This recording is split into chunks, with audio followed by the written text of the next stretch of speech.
Pesquisa Datatempo, divulgada nesta semana, mostra uma mudança no quadro geral das eleições de Belo Horizonte. Quem sobe e quem desce no levantamento feito e apresentado aos eleitores de Belo Horizonte. E também vamos falar no plano nacional sobre a repercussão do caso Silvio Almeida, a demissão do ministro de Direitos Humanos, que levou uma integrante do PT de Minas Gerais para a esplanada dos ministérios.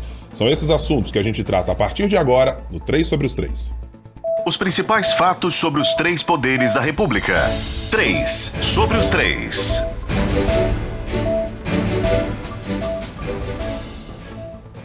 Olá, tudo bem? Eu sou Guilherme Ibrahim, seja muito bem-vindo e muito bem-vinda ao nosso podcast 3 sobre os 3. Semanalmente, 3 comentaristas da Sempre Editora analisam o cenário político e tudo aquilo que acontece nos poderes executivo, legislativo e judiciário. Se você já é nosso seguidor, nosso espectador fiel, muito obrigado pela companhia e pela audiência. Mas a gente gostaria de te fazer um pedido. Espalhe também para mais pessoas que você sabe que gosta de política. Talvez o nosso podcast te ajude aí a ensejar algumas discussões. Pode ser no grupo da família, mas tudo com muita moderação. Você pode nos acompanhar no youtube.com/otempo, também no seu principal tocador de áudio ou de podcast semanalmente. Sempre às quintas-feiras tem um novo episódio de 3 sobre os 3. Estamos aqui mais uma vez na nossa bancada com a editora de política do jornal Tempo, Marina Schettini. Oi, Marina, tudo bem? Oi, Guilherme, muito bom estar aqui de novo. Vamos falar de eleição, né? Exatamente, esse assunto que não vai deixar a gente pelo menos eu acho que mais uns 6 meses, né? Porque depois que acaba, tem o restante dos prefeitos, ou quem vai assumir, ou quem vai reassumir. Transição. Tem muita coisa para acontecer. Também está conosco, batendo ponto aqui semanalmente, a nossa editora-chefe de O Tempo na Capital Federal, Francine Ferreira. Oi, Fran, bom tê-la conosco mais uma vez, tudo bem? Oi, Ibrahim, oi, Marina, tudo ótimo, bora falar de política em mais uma quinta-feira. Exatamente, temos muito tempo ainda para tratar desse assunto. Bom, vou fazer aqui uma espécie de panorama para mostrar o que aconteceu na nossa última rodada de pesquisa Datatempo. Pontos principais. O candidato Mauro Tramonte do Republicanos segue no seu processo de bastante resiliência na liderança dessa corrida. Já desde algum tempo em que se anunciou efetivamente como candidato, está liderando as pesquisas de intenção de voto. Aparece com 29,7% no cenário estimulado e é seguido por 2 integrantes, um do PL e um do PSD, Bruno Engler e Fouad Noman, respectivamente, que se descolaram daquele segundo bloco que nós tínhamos até a pesquisa anterior, com pelo menos 4 ou quase 5 integrantes que estavam ali no bolo da segunda colocação. Bruno Engler com 15,4%, Fouad Noman com 14,4% das intenções. E 3 candidatos que estão ali na outra colocação, na terceira posição. Aliás, 4 candidatos considerando a nossa margem de erro. Duda Salabert, do PDT, com 6,9%, Carlos Viana, do Podemos, com 5,8%, Rogério Correia, do PT, com 5,6% e Gabriel Azevedo, do MDB, com 3,1%. Esse levantamento Datatempo foi feito com dados coletados de 2 a 6 de setembro deste ano, 1.200 entrevistas domiciliares, margem de erro de 2,83 pontos percentuais para mais ou para menos, intervalo de confiança de 95%. Esta pesquisa está disponível no nosso site e registrada no TRE sobre o número 04866 de 2024. Então vamos lá, Marina. Tivemos algumas mudanças relevantes, me parece, nesse último levantamento. Quais foram aquelas que chamaram mais a sua atenção? Guilherme, eu acho que o cenário eleitoral agora começa a ganhar uma certa forma, né? Esse último mês de campanha, ele é historicamente muito importante, o eleitor começa a olhar para essa disputa. A gente tem, por exemplo, na pesquisa espontânea, que ela mostra um pouco mais da consolidação do voto, caiu 18 pontos percentuais o número de indecisos. Ela já mostra também um outro movimento que eu achei muito interessante, inclusive que você já citou, que a gente tem ali Tramonte, Engler e Fouad dobrando, né? Se não dobra, quase dobra, ou dobra um pouquinho mais, o percentual de intenção de votos na espontânea, que é aquele cara que quando você chega e pergunta quem que você vai votar, ele fala o nome do candidato dele. Então isso já é um movimento que já mostra que a gente já vai tendo mais ou menos uma forma do que vai ser. O Mauro Tramonte firma o pé ali mais um pouco mesmo na dianteira, né? Ele se descola dos extremos, então ele já tem essa vantagem que ele consegue circular ali entre vários públicos. Ele não é nem o candidato do Lula, nem o candidato do Bolsonaro, ele pega, quando a gente olha lá quem votou, diz ter votado nos dois no segundo turno da eleição de 2022, esses eleitores dos dois votariam no Tramonte, né? Tem uma questão que é muito interessante que é a pesquisa média, que é a percepção de vitória, né? A maioria das pessoas acha que quem vai ganhar é o Tramonte. Isso é uma coisa psicológica ali que tem relevância sim, tem relevância porque a gente gosta de votar em quem vai ganhar e também influencia ali em uma medida também o voto útil. A única coisa que eu acho ali que ele precisa ter atenção nessa pesquisa é que o eleitor dele, eu vou colar aqui o dado, 43% dos que votariam nele dizem que ia ser definitivo. O percentual do Engler e do Fouad é maior. Então, assim, pode ser que essas pessoas mudem o voto um pouco mais lá na frente. Mas o principal movimento dessa pesquisa mesmo é esse descolamento. A gente tem o Tramonte ali no primeiro, continua, mas a gente tem Fouad e Engler se descolando de Rogério, Duda e Viana, né? Firmando o pé ali na segunda posição e os outros 3 caindo para a terceira colocação na pesquisa. Isso é uma coisa muito importante se a gente for pensar no tudo que a gente já discutiu sobre essa eleição desde o começo, que é essa coisa da esquerda e da centro, no máximo ali forçando um pouquinho ele a centro-esquerda, se eles não tinham que ter se unido para poder enfrentar os 2 candidatos que desde o começo a gente já sabia que seriam fortes, né? O Tramonte por causa da popularidade, o recall de apresentador de televisão por 16 anos, né? Isso é, inclusive, bem lembrado durante a campanha. O Engler, que tem como cabo eleitoral o Bolsonaro, né? Então, a gente já sabia que esses 2 de direita entrariam fortes, principalmente numa capital igual a Belo Horizonte, que é mais conservadora. Então, se discutiu muito isso, a gente disse do risco que seria, as pesquisas começaram a sair, a gente foi pontuando isso sempre, deles irem separados, né? Fouad, Duda e Rogério, e agora talvez seja um momento de repensar isso e de ver se não é realmente o momento de mudar a estratégia. Não me parece que vai ser, porque a gente teve um debate nessa quarta-feira e Duda e Rogério pesaram a mão ali nas críticas contra o Fouad. Duda chamou de covarde, chamou de mentiroso. Rogério fez um comentário extremamente desagradável, na minha opinião, que é falando sobre a doença do prefeito, que ele não estava ali, porque no primeiro debate ele quase não aguentou ficar até o final. Então, assim, né, foi desnecessário. Então acho que talvez seja a hora deles reavaliarem. Mas por que Fouad não e os outros? Além dele já ter a máquina na mão, já ter a caneta na mão, que já é uma vantagem considerável, ele tem uma rejeição menor do que os 2, o dele tá ali num dígito, os 2 já chegam lá 14%, 15% de rejeição. O Fouad teve um up aí com o início da propaganda eleitoral, que o nível de desconhecimento dele caiu 10 pontos percentuais, é bastante coisa, ainda tem muita gente. Em alinhamento, inclusive, com o que o próprio núcleo de campanha de Fouad esperava que acontecesse. Exatamente. Né? Vamos mostrar que tem obras, vamos mostrar quem é o prefeito. Vou ligar uma coisa a outra. Eu vou ligar uma coisa a outra. E tá dando certo, né? Então, assim, tem essas vantagens todas. Outra coisa, última coisa. O Tramonte ganha em todos os cenários do segundo turno, mas é com o Fouad que é mais apertado para ele. Inclusive contra o Engler. E eu acho que agora, Marina, já vamos começar algumas construções e algumas avaliações exatamente por um fiozinho que você puxou na sua primeira fala. É como os candidatos do campo chamado de esquerda ou progressista, aí você, ouvinte, pode escolher a maneira que lhe convier neste caso. Vou chamar dos 2 aqui para evitar qualquer tipo de crítica em relação a isso. Mas como é que eles vão se posicionar para não restar um volume de mágoas tão grandes que não seja, ou que não haja uma capacidade de fazer alguma aglutinação? Porque, veja, acho que esse cenário está bem colocado. Mauro Tramonte talvez toparia agregar eleitores da esquerda? Eu acho que sim. Ele não está se colocando até esse momento como refratário a essa hipótese. Do ponto de vista partidário, talvez você vá olhar e dizer que o Republicanos e o Partido Novo não são exatamente partidos que estariam alinhados com a esquerda. Mas também não me parece que, pela postura mais recente do Partido Novo e pela do Republicanos no plano nacional, não haja também exatamente um impedimento de uma espécie de apoio crítico ou coisas dessa natureza. O que me parece um limitador muito evidente para a campanha de Bruno Engler. Não há, me parece, nenhuma hipótese de que os demais candidatos que estão ali colocados, né, talvez exceção a Carlos Viana ou algo que tivesse que ter um acerto muito bem feito, estaria com ele eventualmente no segundo turno. Mas já tem alguns indicativos, eu vou mencionar um deles.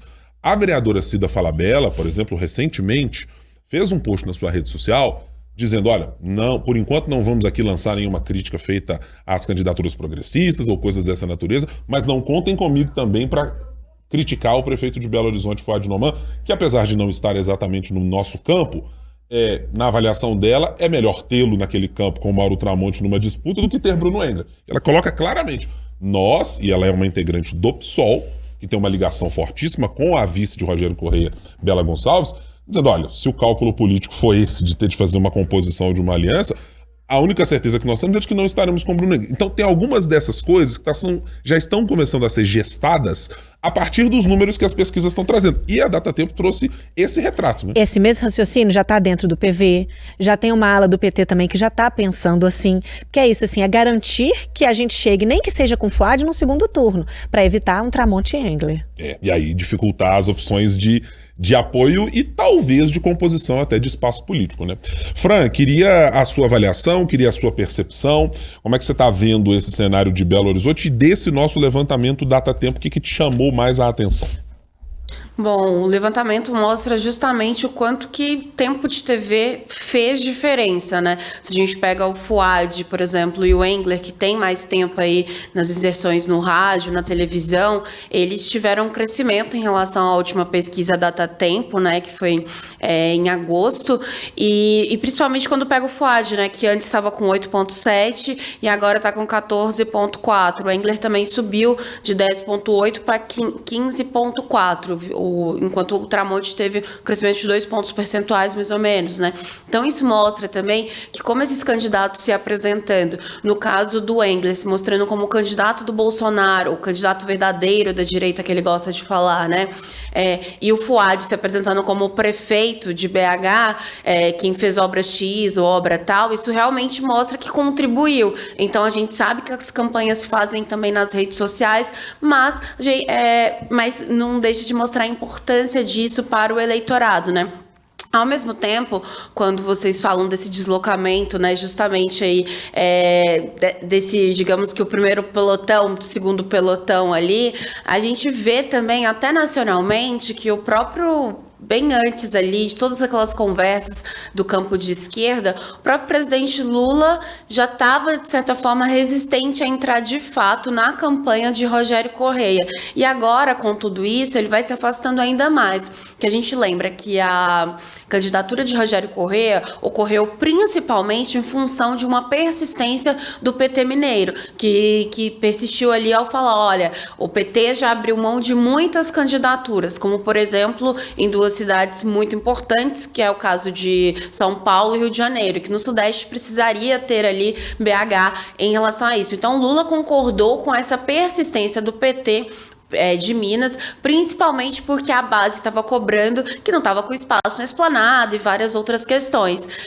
Em contrapartida, Lula tem mandado seus ministros, né, e principalmente por uma influência da presidente nacional do PT, Gleisi Hoffmann, em relação a isso, porque esses ministros também estão ali no dia a dia ali do PT, então estão sendo enviados para isso, para apoiar o Rogério, mas a gente não vê, né, esse apoio do Lula de fato, e a gente sabe que o apoio do presidente faz diferença. E em momento nenhum, Lula negou o Fuad ou qualquer coisa do tipo, muito em função também da relação próxima que ele tem com o presidente do Senado, Rodrigo Pacheco, e também com Alexandre Silveira, né, que é ministro de Minas e Energia, que são esses quadros importantes do PSD de Minas, e posso acrescentar o Kassab também, se a gente pensar do ponto de vista nacional. Então, basicamente, a gente vai vendo a esquerda, ali a Duda e o Rogério mais para trás, e o que pode indicar que futuramente vem esse apoio do Lula. O fato é que Lula, na campanha de Rogério, nesse momento, vai continuar do jeito que está. Então, uma coisa mais protocolar, sem estar de fato, né? E é justamente quando a gente olha ali o Tramonte agora, ficar de olho para tentar se manter, né? Tá com números ótimos, índices ótimos, mas tentar se manter para ver como vem esses outros dois aí, porque ainda tem muito tempo de campanha, né? E a gente sabe que uma eleição costuma ser definida também justamente naquela última semana que antecede nesse ano, vai ser o dia 6 de outubro, né? Só colando aqui, isso mesmo, dia 6 de outubro. Então, quando chegar ali dia 23, exatamente. Então, quando chegar dia 23, a gente pode ver alguma mudança. Mas é um quadro, como a Marina disse, começa a se desenhar e E aí agora o pessoal fica de olho, né? Para ver como... E só uma outra questão que eu acho importante claro. de acrescentar também, o Viana, né? Como que caiu. Então, ele estava antes com 8,6, agora com 5,8. Então, ele que não está se identificando como candidato de direita, ele que está tentando achar... assim, me parece que ele também ainda está tentando achar a estratégia dele, ele está testando do jeito que estava melhor do que estava agora. Então, assim, isso também mostra que se ele... antes que ele era... apontado aí como o cara que poderia correr contra a Monte, né, de igual para igual, então agora mostra que vai ter que correr atrás desse prejuízo aí.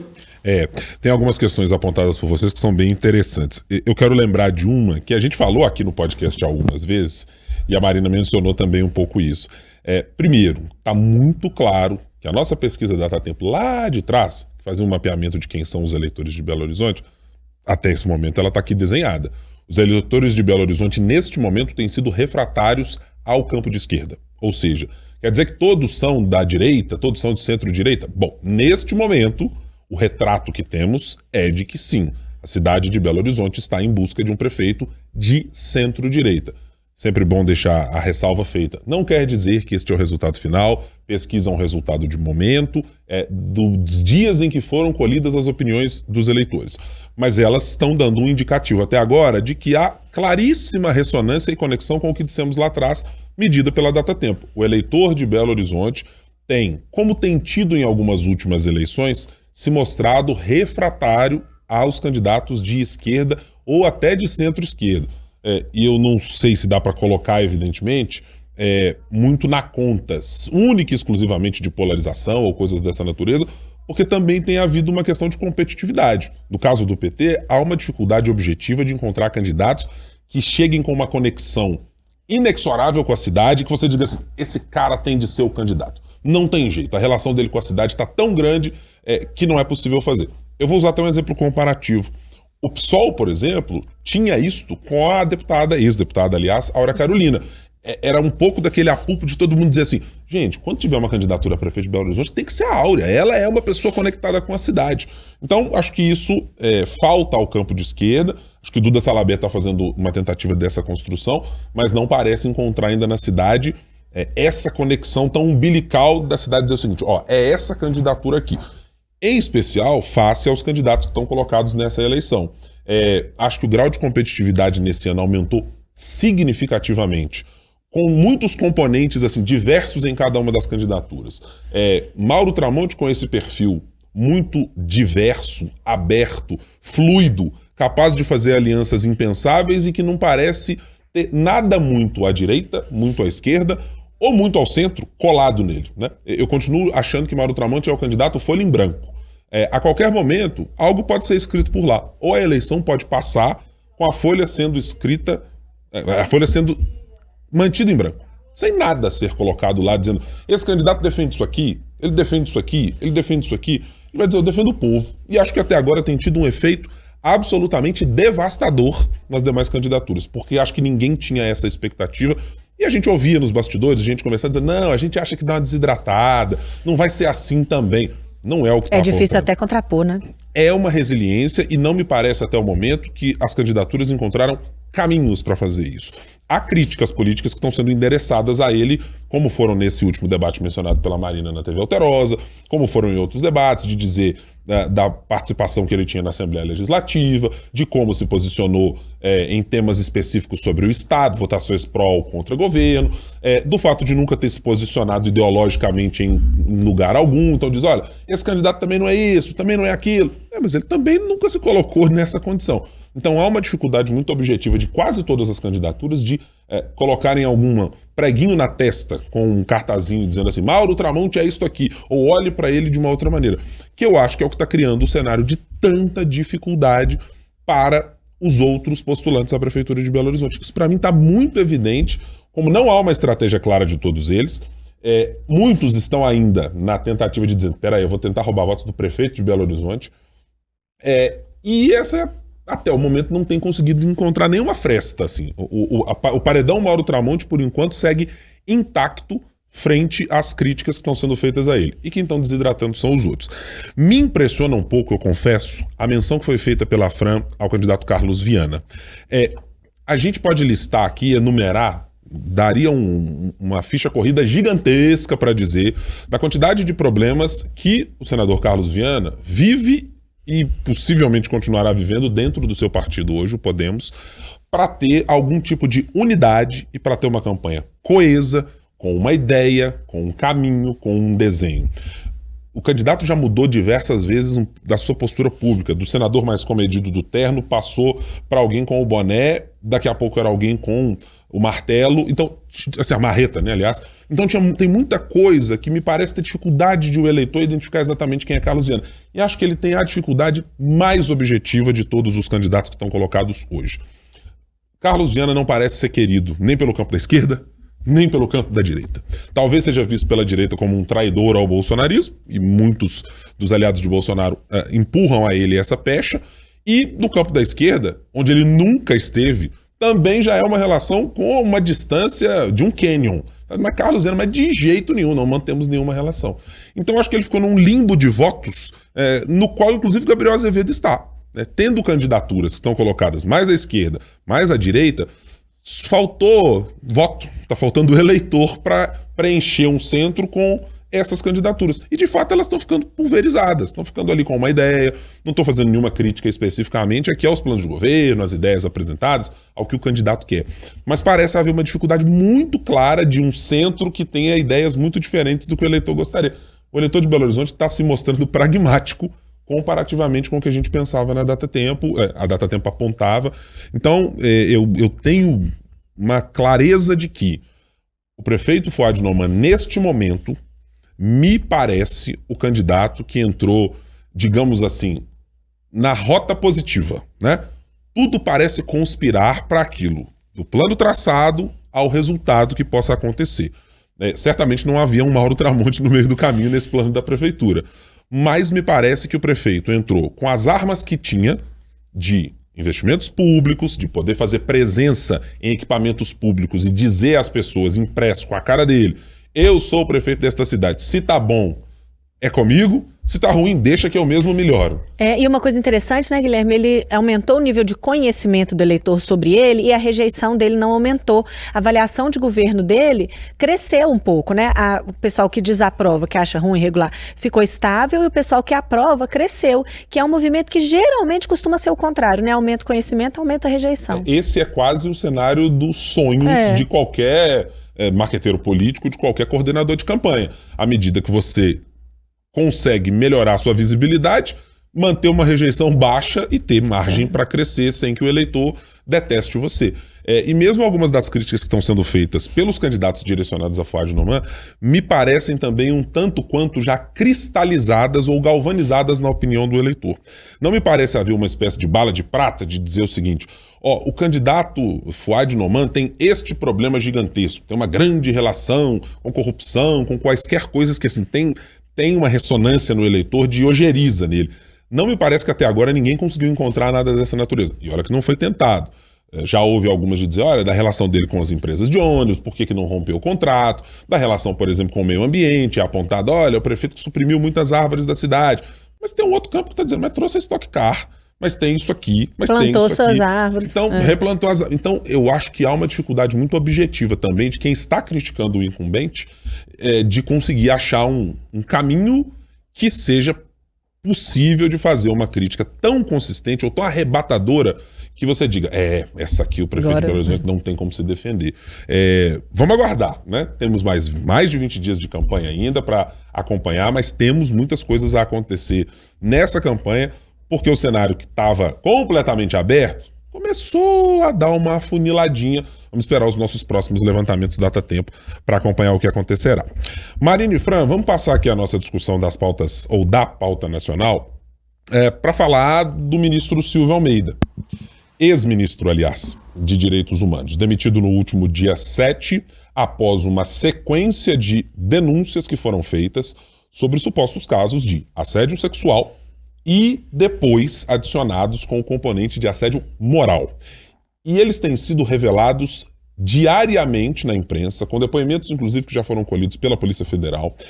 Tem gente que é ex-servidor e ex-ocupante de cargo muito próximo de Silvio Almeida, recentemente deu uma entrevista ao colunista Guilherme Amado do site Metrópolis, dando declarações indicando exatamente que esse viés de autoritarismo, de desrespeito e, por fim, de assédio moral era uma prática reiterada do ex-ministro Silvio Almeida. Primeiro eu quero uma consideração de vocês a respeito do episódio e depois a gente vai tratar um pouquinho de o que aconteceu para a chegada, inclusive, de uma mineira agora à esplanada dos ministérios. Fran, lhe parece que custou muito caro para o PT, para o governo do presidente Lula, um caso envolvendo um ministro com todas as credenciais públicas indiscutíveis que tem Silvio Almeida, mas um ministro que também simbolicamente vai carregar o peso talvez de maneira dobrada, exatamente porque é um homem negro, numa posição de prestígio, alçado a um ministério que tinha uma responsabilidade pública com uma boa parte da população brasileira e que se viu envolto a esta quantidade de denúncias que estão sendo apuradas pela Polícia Federal e por outros organismos também que estão participando da oitiva de mulheres que têm denúncias a fazer e têm apresentado assim.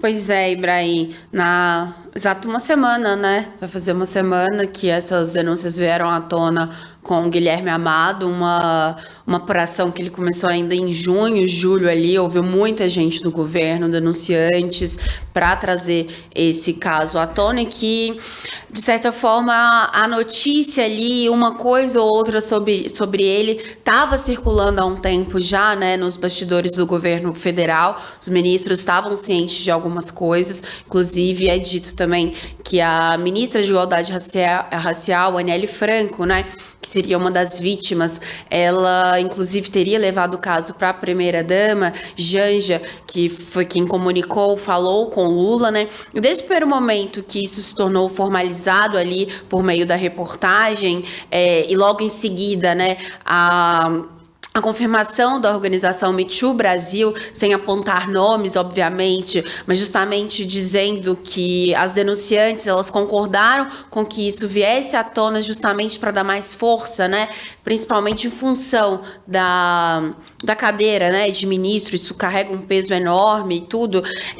O governo foi ali em menos de 24 horas, né, tentou ser célere em dar uma resposta a isso, atrasou um pouco ainda em função de uma agenda que o presidente Lula cumpria em Goiânia, em Goiás, enfim, em algumas cidades ali do Goiás, melhor dizendo.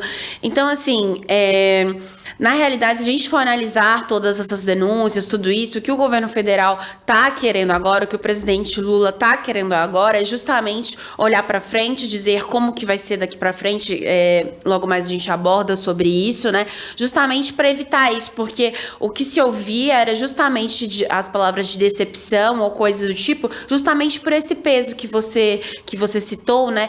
Do que representava Silvio Almeida para o governo federal. E quando a gente trata, especialmente também da Aniele Franco, a gente lembra que era uma pasta, a pasta de igualdade racial, para fazer com que as coisas andem ali, que as coisas possam ir para frente, precisa do aval do Ministério dos Direitos Humanos. Então, a Aniele Franco, de certa forma, o Ministério também estava preso ali com o Ministério dos Direitos Humanos. Então, quando se falava de vários projetos que não iam para frente, coisas do tipo, isso está agora nos bastidores do governo federal, isso está trazendo à tona muita coisa, sabe? Então, assim, o fato é que isso está numa investigação agora da Polícia Federal, do Conselho de Ética da Presidência da República, tem outras investigações que estão sendo abertas em outras instâncias, como, por exemplo, o Ministério Público do Trabalho aqui do Distrito Federal também abriu aí um inquérito para investigar o caso, e a gente lembra que também pode ter uma mudança de instância, né? Uma vez judicial, uma vez que Silvio Almeida não é mais ministro dos Direitos Humanos. Então, assim, o governo deu uma resposta em 24 horas, uma resposta que deveria ter sido tomada realmente de forma célere e tudo, pela gravidade das denúncias, pela quantidade de denúncias, por tudo que foi exposto, por envolver uma mulher que também representa muito para o governo quando se olha para a esplanada dos ministérios, que é a Aniele Franco. E assim, agora o governo Lula vai ter que lidar com esse desgaste, né? Porque querendo ou não, além do que o Silvio Almeida vai ter que carregar e vai ter que responder e provar a inocência, porque ele diz que é inocente, então agora o governo Lula também, querendo ou não, trabalha nesse momento para aquilo da questão de danos, né? E isso aí a gente fala daqui a pouquinho desse futuro. Eu vou fazer duas considerações, eu vou deixá-las bem claras aqui para que elas não sejam, espero, mal interpretadas. A primeira delas é sobre a maneira como o presidente Lula tratou o ministro Silvio Almeida. E eu não estou aqui, ao dizer isso, fazendo qualquer tipo de defesa do ex-ministro. Eu acho apenas que tem uma questão política colocada nesta demissão de Silvio Almeida, que ela me fez pensar comparativamente como isso se deu na fritura, por exemplo, de outros integrantes do governo. Quanto tempo Daniela do Vaguinho, por exemplo, permaneceu no governo? Quanto tempo outros ministros também, gente até investigada pela Polícia Federal, permaneceu pairando nos ministérios? Não, respondeu aqui, passa uma semana nós vamos conversar, ou coisas dessa natureza. Me parece que politicamente, como Silvio Almeida não tinha nenhum ativo político para entregar, esta demissão da maneira célere e necessária, como foi feita, apontado pela Fran, se deu. Então, eu acho que esse componente político está colocado na demissão de Silvio Almeida. A foto colocada pela primeira-dama Janja, na manhã seguinte da reportagem, se eu não estiver enganado, na manhã seguinte da reportagem de Guilherme Amado, ela é um indicativo de que havia ali um componente muito diferente para Silvio Almeida do que para outros integrantes do governo. Exatamente por ele não ter apoio político. Ele não tem nada a entregar em votos no Congresso, ele não tem nada, mas é uma pauta relevantíssima que era carregada por ele e pelo Ministério. E esperamos que, do ponto de vista de política pública, ela continue e que ela permaneça. Então, eu acho que essa é uma primeira análise que eu faço da maneira como o presidente da República rapidamente apresentou uma solução para isso, mas não apresenta em outros casos, porque tem uma composição política a ser colocada ali. E o segundo ponto que me chama também muita atenção em toda essa história de Silvio Almeida é pensar de alguma maneira como a gente precisa tornar casos como esse pedagógicos. Há por vezes uma corrente que se vê no campo de esquerda de imaginar que homens de esquerda, homens progressistas, não cometem abusos ou não cometem coisas erradas socialmente. Não. Bom, é preciso que o ministro se defenda e apresente os seus argumentos à Polícia Federal e etc. Mas para isso eu queria chamar a atenção para um ponto que eu gostaria pessoalmente que acontecesse nessa história.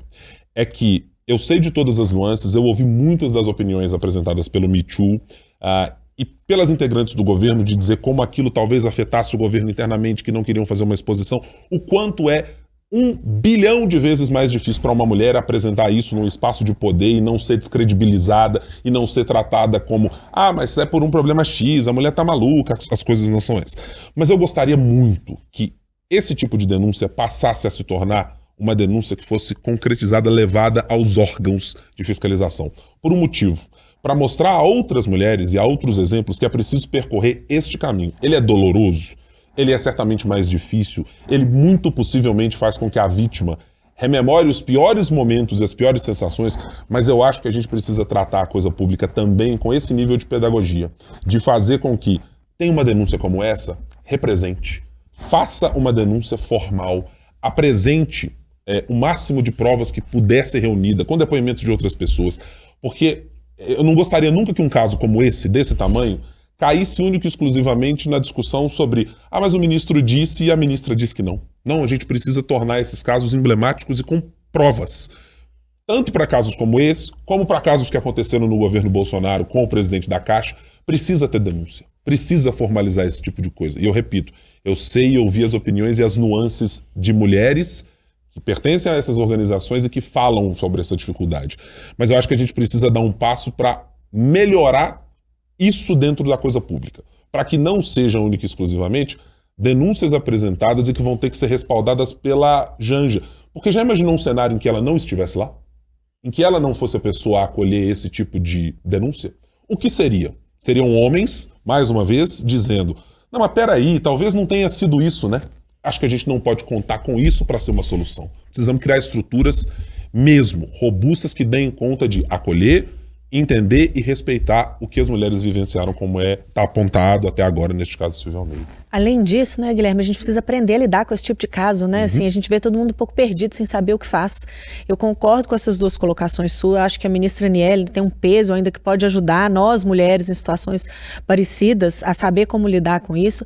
Acho que existe uma diferença, sim. O Silvio Almeida não tem o que oferecer na troca, mas eu acho que a gente precisa pensar também, assim, que o errado talvez seja esperar, como foi no caso dos outros ministros. Concordo plenamente. O Silvio Almeida, a gente deve seguir o exemplo, porque existe o tempo da política. Os outros deveriam receber o mesmo tratamento do Silvio Almeida. O meu ponto é esse, Marina, exatamente. Porque tem o tempo da política e o tempo da polícia, da investigação, do judiciário e tudo, né? Você cria uma política de afastar o ministro, quer dizer, isso. Reza sobre ele algo A lá dessa Itamar natureza. Franco. A lá Itamar Franco com o ministro Argrives, né? Isso. Afaste-se o ministro, apresente-se a sua defesa e, eventualmente, se precisar corrigir, corrige. Se precisar demitir, demita. Mas eu acho que essa utilização de maneiras diferentes é que às vezes me soa um pouco casuísta, né? Porque é isso. E porque é muito lamentável, né, que se for comprovada, o caso todo é lamentável, né? Todo. Mas se for comprovada realmente, né, que ocorreu, que foi, né, que foi um crime, é muito lamentável ver o ministro com a bagagem, com a história,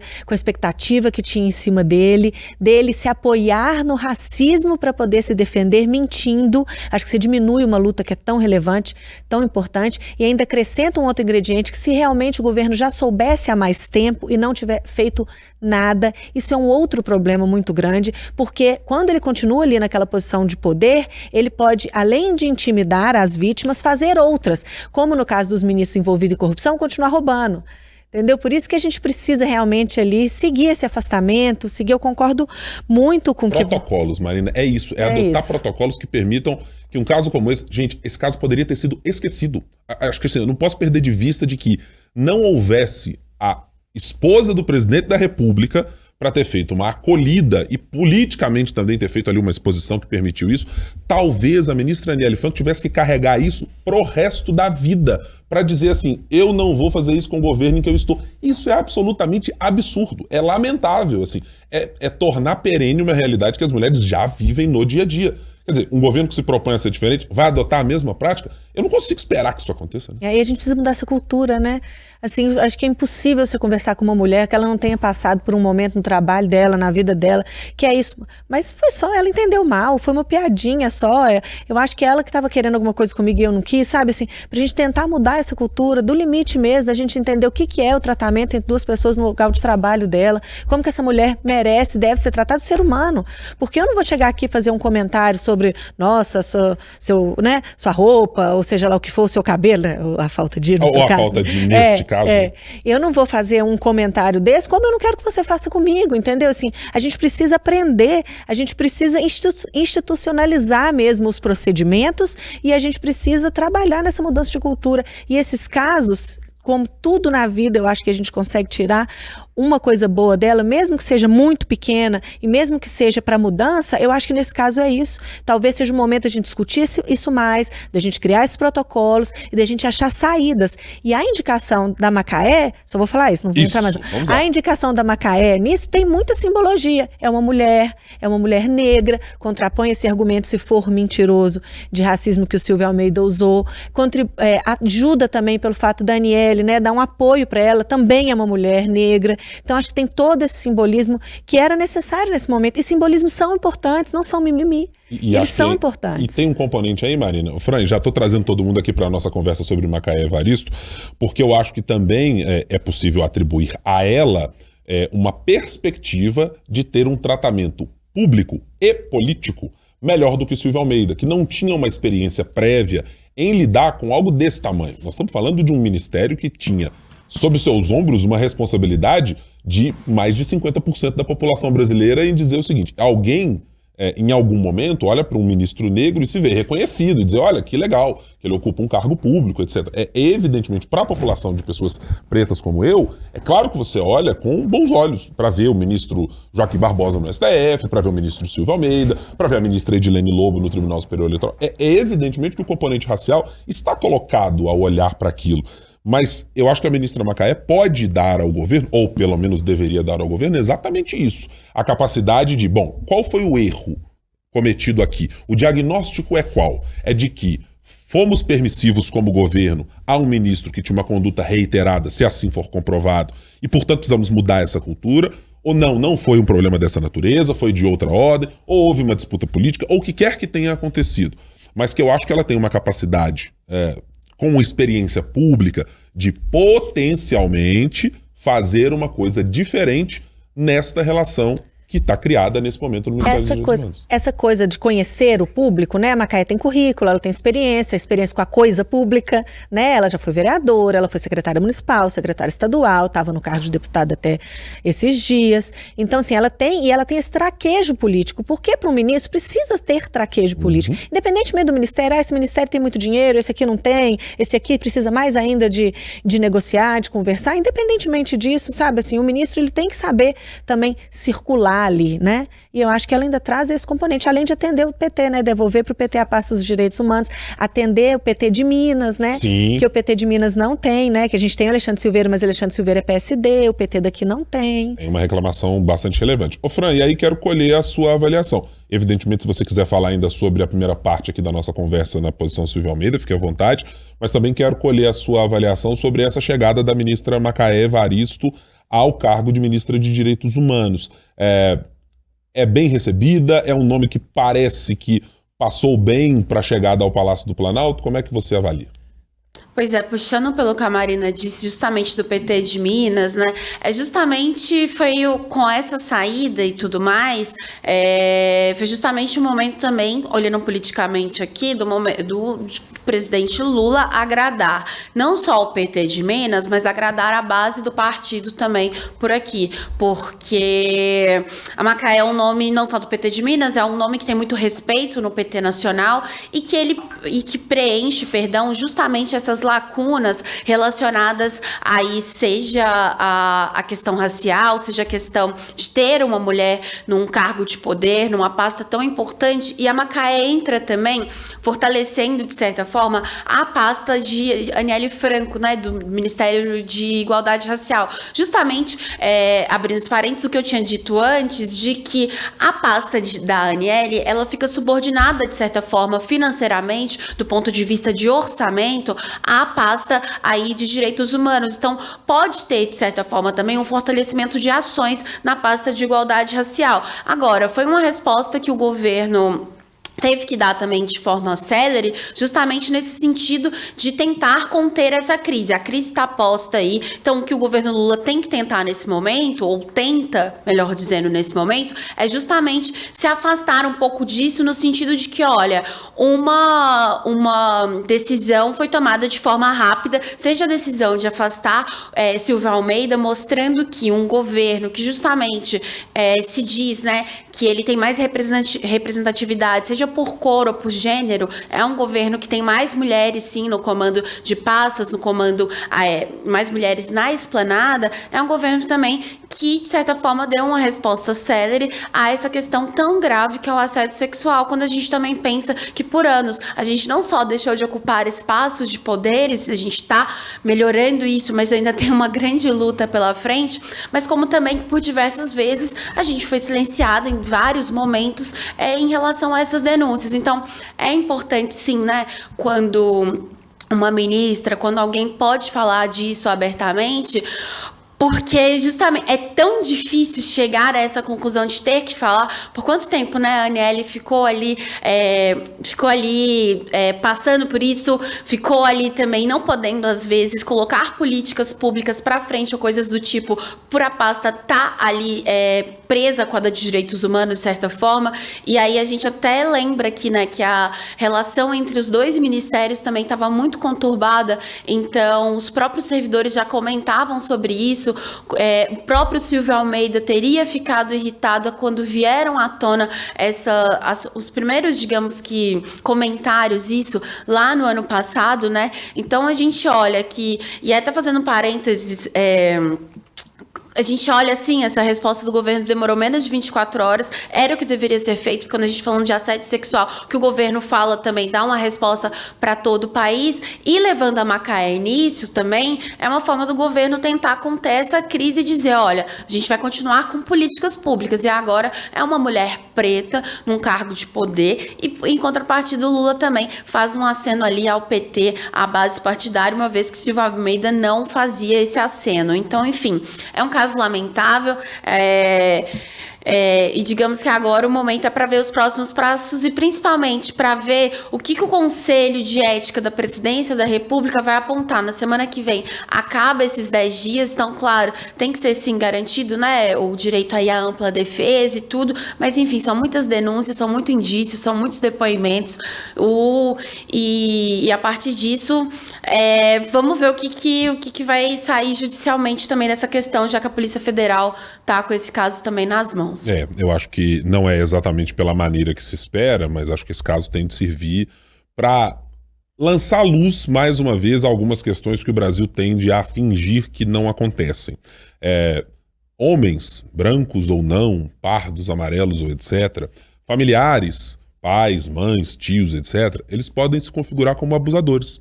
Mesmo quem às vezes coloca as vestes de defensores da família, de melhores modos ou coisas dessa natureza, os números, quando se olha para Disque Direitos Humanos, etc., mostra que os abusos acontecem entre pessoas que estão em níveis hierárquicos próximos, que têm relações familiares próximas. Não estamos falando do homem da capa preta ou do desconhecido que passa na rua e única e exclusivamente vai lá assediar uma mulher ou vai fazer um caso de assédio moral ou algum caso de racismo. Essas relações, muitas vezes, elas são interligadas no dia a dia. E isso só acontece porque essas relações se dão na medida em que as pessoas se aproximam, passam a trocar confidências, passam a ter uma relação mais próxima, passam a viajar juntas ou coisas assim acontecem. Mas eu acho que é preciso ter muita clareza de que não interessa se são homens brancos, pretos ou de qualquer origem racial, de qualquer origem social, eles estão sujeitos a cometerem as mesmas coisas. E repito, o ministro Silvio Almeida, como disse a Fran, deve ter todo o seu direito garantido de se defender da maneira que lhe convier e considerar necessário, para confirmar ou não se isso acontece.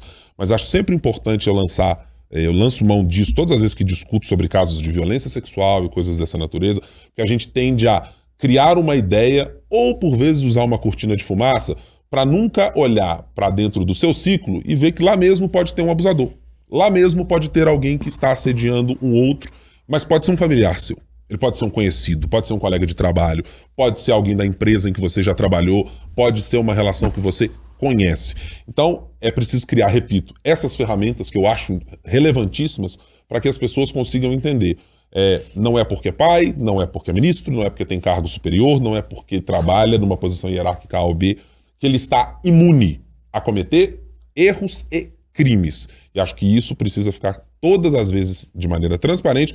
E eu citei um ministro de Jair Bolsonaro, estamos citando agora um ministro do presidente Lula, para mostrar que cultura de machismo, cultura de assédio, ela perpassa quem quer que seja, em qualquer classe social que seja. É uma realidade com a qual vocês, mulheres, convivem diariamente, conviveram a vida toda, de andar na rua a estar nos espaços de trabalho. Então, por isso que eu sou um ferrenho defensor de que a gente encontre maneiras, com método, com formas, que permitam ter sempre uma porta aberta e ter sempre um ouvido para a escuta para garantir que casos como esse, lembre-se, citado em 2023 nos ecos do Palácio do Planalto. Não dá, gente, para passar mais de um ano e a gente ter visto essa história surgir somente agora, precisando do esteio de outras organizações. O governo precisava ter tratado disso de uma maneira melhor do que fez. Marina e Fran, vamos fazer umas apostas aqui rapidinho da semana que vem? O que vocês estão pensando? O que deve chamar a atenção? Ô Fran, vou começar por você então. O que você sugere que prestemos atenção para a próxima semana? Pois é, o movimento aí pela sucessão da presidência da Câmara dos Deputados, Arthur Lira, né, já confirmou apoio para o deputado do Republicano Hugo Mota, da Paraíba, e Elmar Nascimento, e aí o bloco ali do União Brasil, claro, ficou, né, todo mundo ficou muito descontente e tudo, e estão prevendo aí digamos que, uma resposta. Então já teve, nossa, tá uma confusão danada aí nos bastidores, e se deve voltar render na semana que vem, lembrando que a eleição para a Câmara dos Deputados é só em fevereiro de 2025, né? Essa galera é animada em confusão, gosta aí de um drama político. Até porque não tem queimada no Brasil, tá todo mundo respirando um ar tranquilo, tem problema. É muito impressionante, né? Como que o Congresso, assim, é como se não existisse, né? Assim, é muito... completo, não tem ninguém... Gente, é o mesmo ano em que tivemos uma tragédia climática no Rio Grande do Sul. Agora temos uma outra dessa proporção. Nós estamos discutindo o X, nós estamos discutindo a sucessão da Câmara, estamos discutindo a anistia. Então, assim, os problemas objetivos, e para quem está na pauta do clima, essa turma, essa vai sofrer bastante. Marina. Tá joia, né? Ah, beleza, né, Fran? O arzinho de Brasília tá legal, Fran? Brasília deve estar daquele jeito. Tá belezinha? Só perceber pela minha voz, né? Meio rouca. Não tá fácil viver aí, não. Tem um irmão que tá morando em Brasília, também tá lá, o umidificador na cara o tempo inteiro, porque é o único jeito de sobreviver à maneira como tá a cidade. Diga, Fran. Pior daqui só em São Paulo. Então, São Paulo, minha vida passada em São Paulo, então eu não vou reclamar que tá ótimo. Perto do que você vivia, né? Marina, as suas considerações do que você pensa pra semana que vem. Eu acho que a gente pode, vou insistir na eleição, acho que a gente pode prestar atenção em como que vai ser o movimento que já começa ali dentro dos partidos, dentro do PT, dentro do PV, dentro do PSOL, para ver se esse grupo da esquerda vai se organizar de alguma maneira para tentar chegar ou colocar Fouad no segundo turno. Eu já vi aí que talvez seja uma resposta para dizer não vamos fazer isso, deles com um discurso mais ferrenho contra o Fouad nesse debate, mas vamos ver se isso vai se manter ou se eles vão ter alguma mudança de estratégia. Eu vou de eleição municipal, mas eu vou eleger um personagem. Diga. Where is Romeu Zema? É que eu tô curioso para saber qual será a participação do governador de Minas Gerais, que, bom, tem uma vice colocada dentro da candidatura de Mauro Tramonte. Alexandre Calil tá fazendo ali as suas visitas nos fins de semana, tá fazendo ali campanha, à noite tem um evento aqui a colar com o Mauro Tramonte. Mas eu tô curioso para saber se o governador de Minas Gerais não vai entrar nessa também, não? A equipe de campanha do Tramonte chegou a mandar uma agenda, né? Tava lá, agenda 9 horas, outra 10h30, outra tarde, que eu não vou me lembrar mais quais eram as duas últimas, mas a primeira era uma visita com o Zema a um tal lugar. Aí, assim, passou tipo 1 hora, eles já mandaram mudança da agenda, trocaram a visita com o Zema com gravação de programa, né? Tiveram que trocar porque tinha que gravar o programa, né? Foi isso. E agora eles prometem, diz que estão planejando um evento para a próxima semana, mas eu também gostaria de saber cadê o governador. Tô curioso para ver, porque eu tô lembrando, assim, do Zema da campanha eleitoral de 2022, naquele palanque com Jair Bolsonaro, assim, orando e tal. Até me esqueci. No templo de Valdemiro Santiago, aqui em Belo Horizonte. Então, tô curioso para ver como é que isso vai acontecer agora em 2024. Fran, Marina, muito obrigado pela companhia mais uma vez aqui no podcast. Fran, até semana que vem. Tchau, tchau. Até, gente. Marina Schettini, a gente volta semana que vem, tá? Combinado, até. Então tá. E você também fique por aí. Você é nosso ouvinte, a gente volta na semana que vem. 3 sobre os 3, todas as quintas-feiras. Passou ali das 18, 19 horas, já pode procurar aí no seu tocador que a gente tá por lá. youtube.com/otempo, seu tocador de podcast, seu tocador de música, a gente tá sempre aqui uma vez por semana. Tchau.